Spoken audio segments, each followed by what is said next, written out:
nama baay'ee jaallattu dhabuu hin barbaanne tokko jechuudha. Garmalee kan jaallattu dhabuu kan hin barbaanne haala kam keessattuu irraa fagaachuus kan hin barbaanne osoo sababa garaagaraatiin irraa fagaattee wal loltanii jechuudha. Rakkoon kan biraas hin gidduutti hin uumamne garuu erga walirraa fagaattanii jechuudha. Si birattis isa birattis humtuu hin uumamne. Turtii yeroo dheeraadha booda yoona araaramisiin jedhee hin araaramtamoo dhiista. Waan biraan jiru jechuudha gidduu isaanii erga addaan fagaatanii wanti haarawaan tokko illee hin uumamne osoo deebi'ee na araaramisiin jedhee inni deemoo hin araaramta seenaa tokko sinitti hima. Nagaan siniif haa tokkom jirtu nagaa keessanii an baay'ee nagaa kiyyaa faa bittin jedhee jira natti bareedee jira jechuudha. YouTube kiyyaa haaraa warri taatanii baay'ee subscribe godhaa. Video kiyya like godhaa sin jedha. Egaa mucaan kun hiriyaa shifaana biyyatti gara waggaa lama waliin turte. Waggaa lama waliin turteetti biyya keessatti baay'ee wal jaallatu. Isheen hin baratti inni garuu barumsa addaan kuteera. Magaala irratti daldala jechuudha. Magaala irra taa'eetu daldala.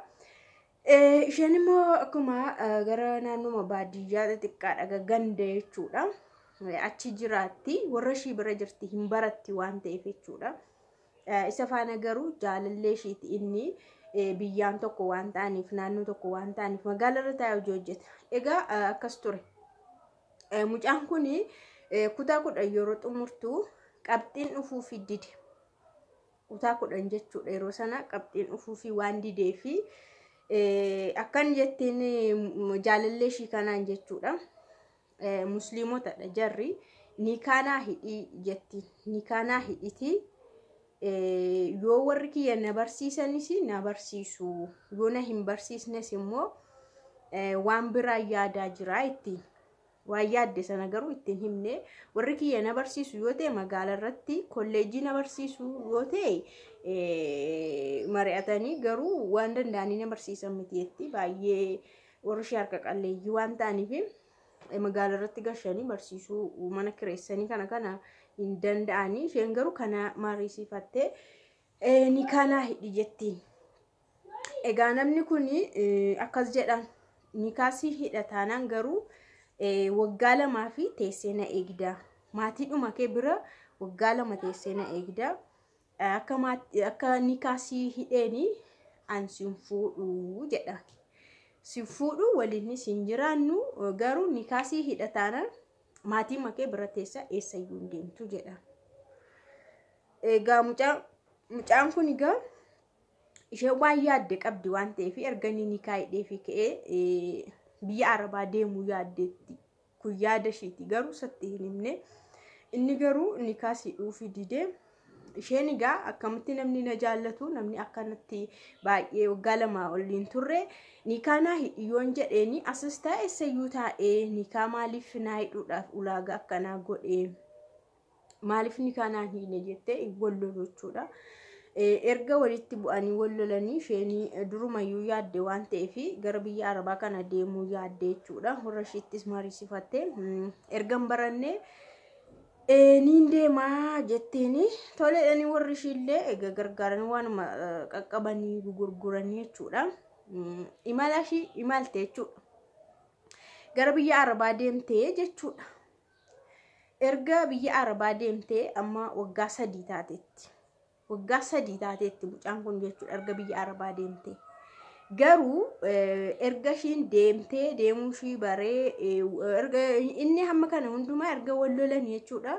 Deebi'ee sin gaafanne walitti sin deebine maalirra geesse sin jenne maal taates jedhanii walitti hin deebine akka biyya Arabaa deemaa jirtu sin barree erga deemtee tureetu kan inni dhagaa jechuudha. Isa booda ture waggaa 2 yeroo isheen guutuu kaatu miidiyaa irra barbaade argate faana haasa'uu jalqaba. Miidiyaa irratti argee faana haasaa isheenis tolee jettee faana haasoftetti deebitee jechuudha. Innis baay'ee haasofsiise. Akkamitti biyya Arabaa deemuu keenya dhoskite jedhaanii ati maaliif nikaa yeroo si gaafadhu na diddee eessayyuu hin deemtu natti jettu immoo maalitti daangaa gochaa turte jedhaanii jettiini. Ani gaa akka ati dhugumayyuu biyya Arabaa akkati deemtu yaadeera anu nikaanaa godhi yeroo ati jettu akkati biyya Arabaa deemu yaaddeen keessa godhufe biyya Arabaa akka deemtu moo hin barbaadu jedhan. Kanaaf malee wanta kan biraaf miti. Amma hin araaramnaa kottu nikaasii godhaa jedhan. Kottuti nikaasiin godhaa yoo barbaadde wajjin hin jiraannaa yoo barbaadde immoo deebitee deemuu dandeessa. Anatuyyuu kan tikeetti xiyyaaraayyuu sii kaffaluu hin danda'anii. Taa'uu barbaade jennaan taa'uu dandeessa. Deemuu barbaade yoo jettes deemuu barbaada. Garuu nikaa itti sana siin hidhaa jedhan. Egaa mucaa kanatti gaaffii itti ta'ee jechuudha. Erga nikaasiin godha jedhee immoo amma immoo maaliif filannoo lama naa kennaa? Deemuu dandeessas taa'uus dandeessa maaliif naan jedhaa?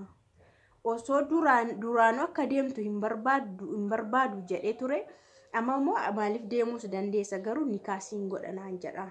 Maali yaadni isaa isiniin jettu obboleettiin kun jechuudha.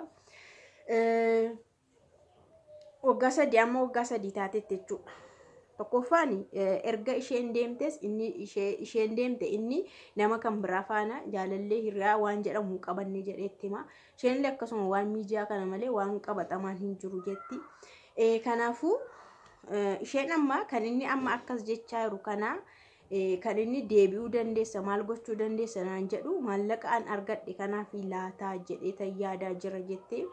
Yaa'u yeroo hundumaa dhiira maallaqa faana wal qabsiisuun gaarii miti. Yeroo tokko immoo ofirraa bu'anii yaaduunis gaariidha jechuudha. Yeroo baay'ee jechuudha yoo namni tokko deemee deebi'ee maallaqaan yeroo itti wal qabsiifamu jira. Waan baay'eedha jechuudha. Kanaafuu namni kun durumayyuu nama hojjetatudha.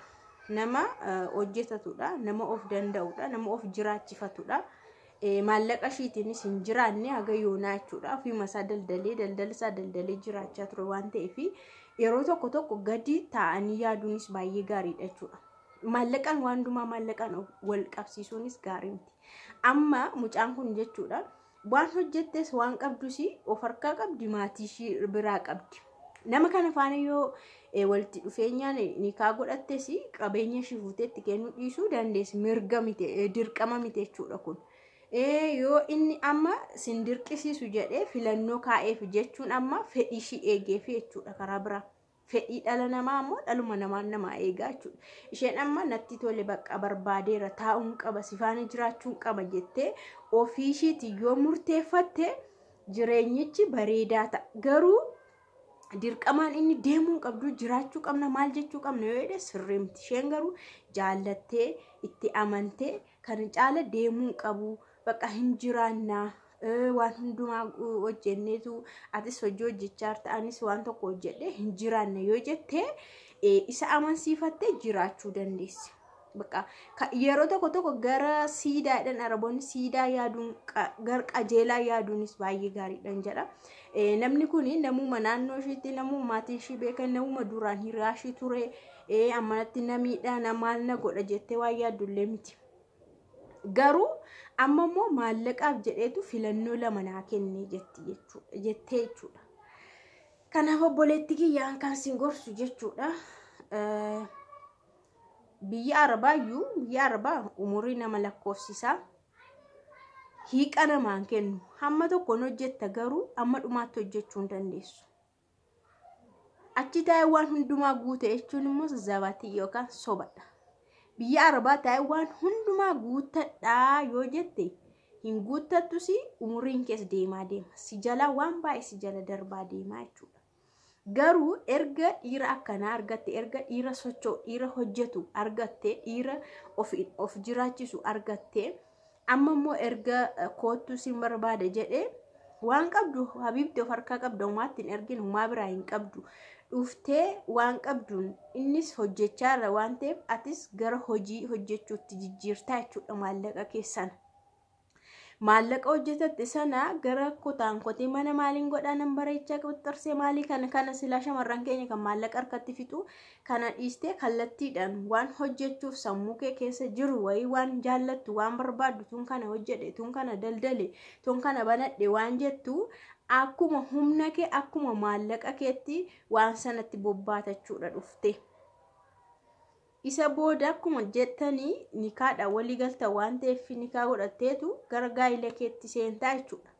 Yeroo sana innis hojii isaa hojjetataa jira, atis hojii kee hojjetachaa jirta. Wanti walitti sin buusu tokkollee hin jiru jechuudha.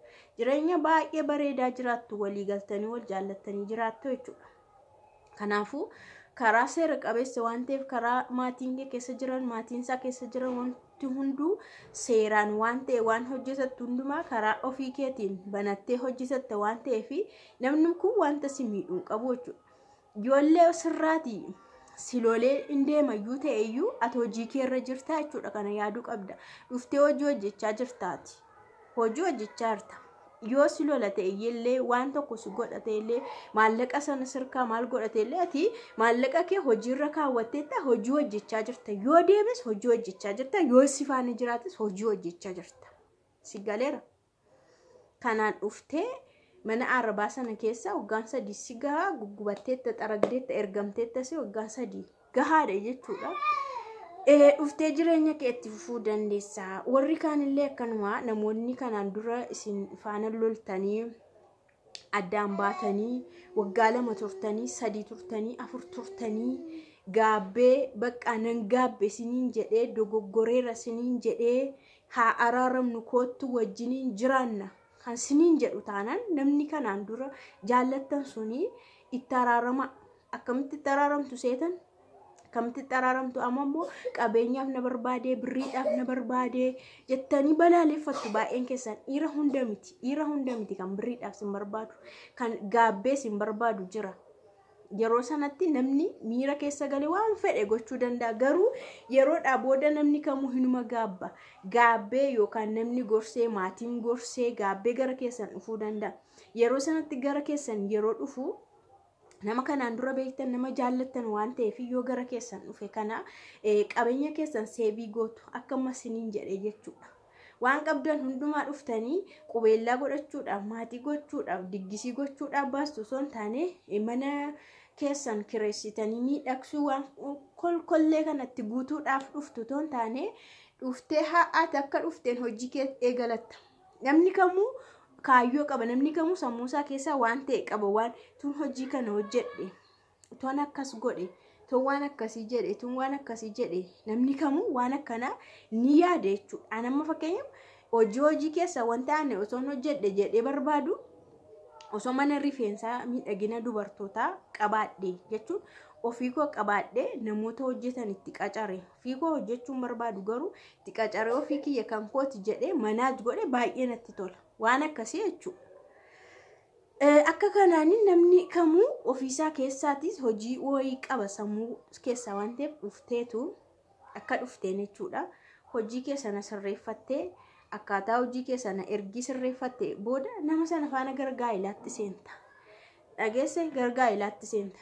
Namni suni faayidaadhaaf sitti dhufa yoo ta'e ati waan qabdu hundumaa hojiitti jijjiirteetta waan ta'e waan kee waan nyaatu hin jiru.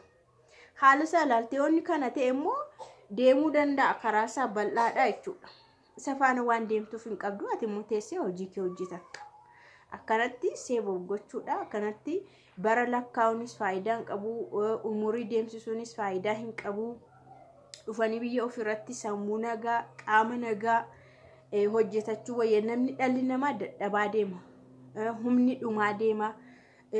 Akka bara jalqaba dhaqxee miti humni kee waggaa 1ffaa, waggaa 2ffaa, 3ffaa, 5ffaa hojjettu dadhabaa deemta. Yeroo itti lafaa ka'uun si dadhabsiisu jira jechuudha. Yeroo itti hirribaa ka'uun si nuffisiisu jira jechuudha hojiidhaan. Kana ammoo ofirraan geessanii akkana siniin jedha jechuudha hordoftoota kiyya. Like naa gochuun hin dagatiin. I love you.